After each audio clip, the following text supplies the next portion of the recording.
Good morning বন্ধুরা, সবাই কেমন আছো? আশা করি সকলে বেশ ভালো আছো। আর সকাল সকাল কিন্তু জল খাবার খেতে বসে পড়েছি। সাথে ছিল 1 কাপ দুধ চা, কুমড়ো ভাজা আর রুটি। ব্যাস খাওয়া কমপ্লিট। এবার মেশিনে কটা জামা কাপড় ছিল দিয়ে আমি চলে এসেছি রান্নাঘরে। আজ রান্না করব পাট শাকের ডাল, ডিমের কারি আর সাথে করব মাছের তেল ভাজা।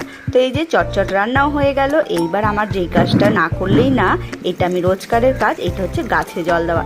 আমার ঘরে যেই কয়টি গাছ রয়েছে সে তাতে একটু জল দিয়ে এখন সোজা স্নান সেরে নেব। স্নান আমার কমপ্লিট। এবার রোজকার আমার যেটা করণীয় সেটা এখন করে নিচ্ছি।